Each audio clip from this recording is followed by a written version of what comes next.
Coucou mes chéris, on se retrouve pour une nouvelle vidéo aujourd'hui. C'est très spécial parce que je suis accompagnée de mes petites chéries. Coucou. C'est une petite pyjama party qui s'est transformée en tuto make-up et blabla entre copines. Je vous laisse découvrir la vidéo. Alors voilà, j'ai décidé aujourd'hui de prendre Malika pour modèle. On va faire quelque chose de nude, on va rester sur les teints nudes. Je vais commencer par le fard à paupières.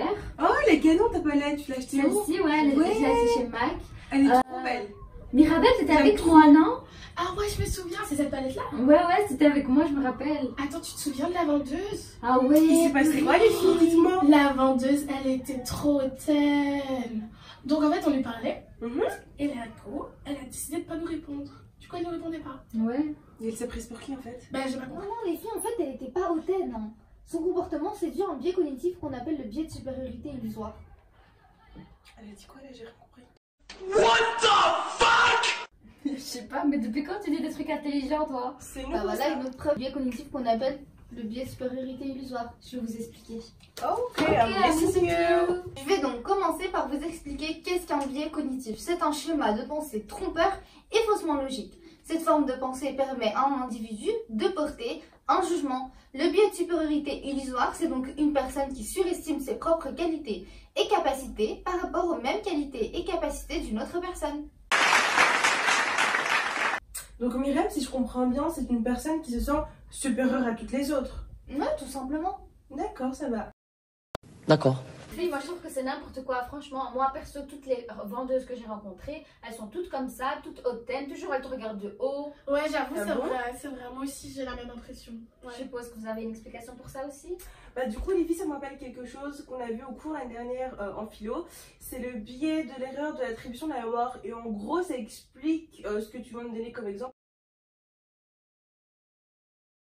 Le biais de l'erreur de l'attribution de la mémoire, c'est la tendance générale des personnes à sous-évaluer les causes externes au profit des causes personnelles.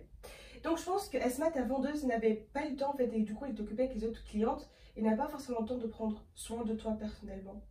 Eh, mais les filles, moi aussi, je connais un biais cognitif en fait. Lequel?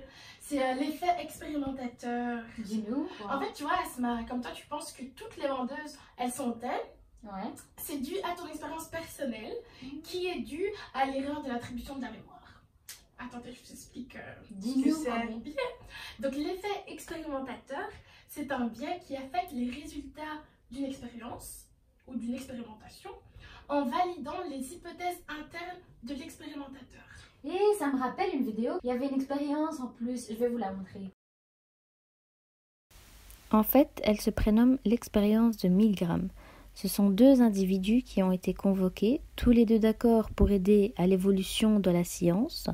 Les deux sujets sont séparés dans deux pièces différentes.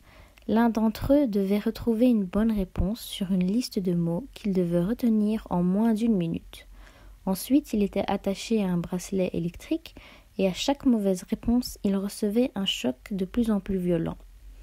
Le deuxième sujet, lui, était de l'autre côté et devait poser les questions et infliger les punitions. Mais en réalité, il n'y avait aucun choc électrique qui était émis.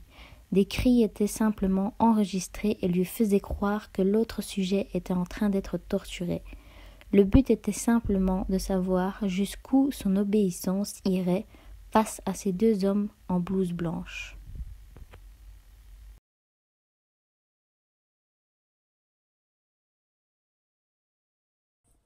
Donc voilà mes petits chéris, on a fini notre vidéo, j'espère que ça vous a plu. En tout cas j'ai appris beaucoup de choses aujourd'hui. Je vais vous mettre le make-up final et surtout n'hésitez pas à Liker, Partagez. Et vous abonnez. Bisous. Bisous.